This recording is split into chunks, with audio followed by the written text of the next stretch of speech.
Hey guys, so today is day 5 of my challenge of posting videos consistently for 100 days. By the way, this is me Chelsea और आज मैंने एक सच्चे हिंदुस्तानी भारत के जिम्मेदार नागरिक वाला काम भी किया है अपनी और प्रोडक्टिविटी के साथ में। तो आइए देखते हैं। तो आज सुबह सुबह नहा धो के सबसे पहले तो मैंने ये एक वीडियो शूट करी जो कि मैंने अपने शॉर्ट्स पर डाल भी दी थी। बेसिकली मेरा पॉइंट ऑफ व्यू है, इसमें मैं कॉकरोच जनता पार्टी को सपोर्ट करूँ और साथ ही में मेरा मैसेज ये है कि अपने आइडल्स को ध्यान से चूज़ करिए, क्योंकि जिन लोगों को हम हीरो मानते हैं, जिनको हम फॉलो करते हैं, जिनकी वीडियो व्लॉग्स हम रोज़ देखते हैं, वो इंडिया के साथ ही नहीं खड़े हो रहे हैं। जिनकी फ़ैन फॉलोइंग इतनी ज़्यादा, वो अगर एक स्टेटमेंट पास कर दें तो बहुत कुछ हो सकता है। I mean, they have power, they have money, they have everything, but they are still not supporting India.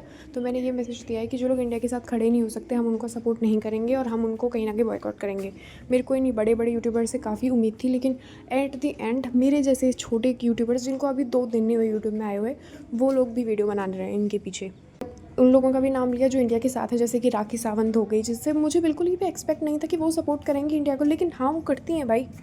अरे 3 इडियट्स के चतुर हो गए bro, he was the real hero to be honest. इन लोगों को मैं पहले हीरो मानती थी, आज वो विलन साबित हो रहे हैं, और जो साउथ वगैरह में मूवीज़ में विलन के रूप में आते थे वो एक्चुअल हीरो साबित हो रहे हैं हमारे। तो इस वीडियो का इंटेंशन सिर्फ ये अवेयरनेस फैलाना था कि जो लोग इंडिया के साथ सपोर्ट नहीं है, जो इंडिया के फेवर में नहीं बोल रहे, जो चापलूसी कर रहे हैं गवर्नमेंट की एंड ऑल की, हमें उन लोगों को सपोर्ट नहीं करना चाहिए। आई मीन पहले इन लोगों ने हमसे भीख मांगी कि सपोर्ट करो, व्यूज़ बढ़ाओ, फॉलो करो, हमारी वीडियोज़ देखो, and still they are not supporting. मैंने इस वीडियो में ये भी कहा है कि देखो, कटेगा तो हम लोगों का ही, विच इज़ ट्रू, क्योंकि ये बड़े बड़े यूट्यूबर्स ने, इन्होंने ऑलरेडी बहुत पैसा कमा लिया है कि विदेश में जाके सेटल हो जाएंगे, बचेंगे हम। हमारे पास ना पानी बचेगा, ना खाने को बचेगा, ना एजुकेशन हम ले पाएंगे और ना ही जॉब लगा पाएंगे। लोग इंडिया के साथ हैं, हमें उन्हें सपोर्ट करना चाहिए, जैसे कि सोनम सर। उसके बाद मैंने ये 2 वीडियोस देखी और मेरा हो गया हार्ट ब्रेक, बिकॉज मैंने सोचा था कि अब ज़्यादा महीने तो है नहीं 4 साल के होने में, तो मैं ये जॉब्स देख रही थी जहाँ पे इजी सिलेक्शन हो जाए, बिकॉज प्रेपरेशन के लिए भी टाइम नहीं है। But guess what, in 18 minimum age है, लेकिन जब तक इनकी वैकेंसी निकलेगी तब तक मैं 18 की हो ही नहीं पाऊंगी। एज ऑफ देयर पॉलिसी मुझे 1 जनवरी तक 18 का होना पड़ेगा, बट वो पॉसिबल नहीं, मेरा बर्थडे जनवरी में नहीं आता है। सो या हार्ट ब्रेक हो गया मेरा। उसके बाद मैंने ये कुछ शॉर्ट्स देखे, तो आज बारिश का मौसम था, तो मेरे पास ज़्यादा टाइम तो था नहीं, तो मैं वीडियोस वगैरह से इंस्पिरेशन ले रही थी कॉलेज और aesthetic study table and all. और क्योंकि बिना उसके आप कंटेंट क्रिएट करते हो तो उसका ज़्यादा मतलब बन नहीं पाता। सो या you need to watch these reference. आज बारिश हो रही थी तो आज मैं एक्सरसाइज वगैरह नहीं कर पाई, बिकॉज बारिश के टाइम सब लोग साथ में बैठे थे, एकदम पास में थे, और मैं एक्सरसाइज छुप छुप के करती हूँ और उसकी वीडियो बनाती हूँ। So it was not possible for me today.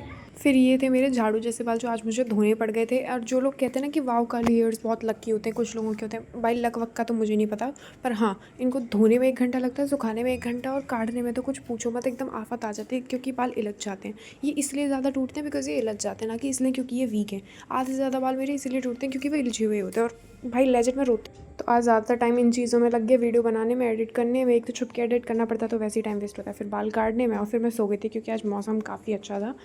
But still I did a lot of productive things. जो शॉर्ट मैंने अपलोड किया ना, उसको बनाने में मेरे को 5 से 6 रीटेक्स लगे। फिर उसके बाद मैं एक और वीडियो बना रही थी क्योंकि मुझे ताना मिला हुआ था साफ़ सफाई के ऊपर। सो आई वाज मैं वीडियो बना रही थी because it symbolise patriarchy somewhere, लेकिन वो वीडियो भी मेरे पे ढंग से नहीं बन पाई। तो मेरे फ़ोन में MB कम होती हैं, तो थोड़ा वो प्रॉब्लम रहता है। देखो मेरा ये है कि मैं झाड़ू पोछा कर देती हूँ बिकॉज मेरी मम्मी अकेले काम करती हैं, तो but the fact is that जैसे मान लो पूरा चौक है तो मैं साफ़ कर दूँगी, लेकिन अगर मान लो कोई कट्टा रखा हुआ है तो मैं ज़्यादातर उनको नहीं हटाती हूँ। आई नो कि मैं थोड़ा मैसी करती हूँ, तो इसमें ये ताना मार दिया कि तेरी सास क्या कहेगी, मम्मी ने कुछ नहीं सिखाया, मम्मी ने कुछ नहीं सिखाया। भाई क्यों, सास की क्यों चिंता है तुम्हें? मुझे अपनी सास को इम्प्रेस करना होगा तो मैं उससे सीख के काम कर लूँगी। दूसरी बात, मुझे काम करना पसंद नहीं। और तीसरी बात, यही डायलॉग मैं बोलूँ कि I am ashamed that you guys don't know English, you guys don't know how to use a computer, तुम्हें नहीं पता कि क्या पढ़ना होता है, क्या पढ़ाना होता है, तो फिर कैसा लगेगा? तो फिर मैं एक बदतमीज़ बच्ची बन जाऊँगी, राइट? तुमको लड़कियों को काम भाई सेल्फ डिफेंस सिखाओ, gold roti can wait bro. चाहती हूँ कि मेरी अच्छी नौकरी लगे। अच्छी नौकरी ऐसे ही नहीं लगती है, तो मैं सपोर्ट करना होता है, पढ़ाई के लिए टाइम देना होता है। तो मैं इस पर भी वीडियो बना रही थी, लेकिन अब मैं वो अगले दिन ही पोस्ट कर पाऊँगी बिकॉज़ मेरे फ़ोन में MB कम है, तो मुझे बड़ा देखना पड़ता है। वीडियो लिमिट में होनी चाहिए तभी मैं अपलोड कर पाती हूँ। तो ये प्रोडक्टिविटी थी एज़ ऑफ नाउ। सबसे पहले तो एक सच्चे हिंदुस्तानी होने का फ़र्ज़ मैंने निभाया, अच्छे लोगों को सपोर्ट करके। It is a task as well. हमें ऐसे लोगों को सपोर्ट करना ही नहीं चाहिए जो इंडिया के साथ ही नहीं खड़े हैं। ये तो कहानी है कि अपनी सारी प्रॉपर्टी दान कर दो जो भी तुमने यूट्यूब वगैरह से कमाया है। हाँ, तुम स्टेटमेंट पास कर सकते हो बिकॉज इतनी फ़ैन फॉलोइंग अगर तुम्हारी है, तुम ये स्टेटमेंट पास कर दोगे तो इंडिया को बहुत कुछ हो सकता है अच्छा। अगर उन्हें सपोर्ट नहीं करना है तो वो भी ठीक है। मेरा मैसेज तो सिर्फ ये था कि बच्चों को आप ऐसे लोगों की वीडियो दिखाइए जो अपने लिए स्टैंड लें, देश के लिए स्टैंड लें। नहीं, हमें इससे क्या मतलब है तुमने क्या खरीदा। और कॉमेडी फालतू की बकवास से अच्छा है बच्चे अपने लिए स्टैंड लेना सीखें और देश के बारे में जाने, देश के लिए स्टैंड लें and all. So yeah we should support only those who stand with India. As of now Sonam sir and cockroach Janata Party I would say. और कॉकरोच जनता पार्टी को नहीं करना तो भी ठीक है, लेकिन सोनम सर को तो हमें सपोर्ट करना ही चाहिए।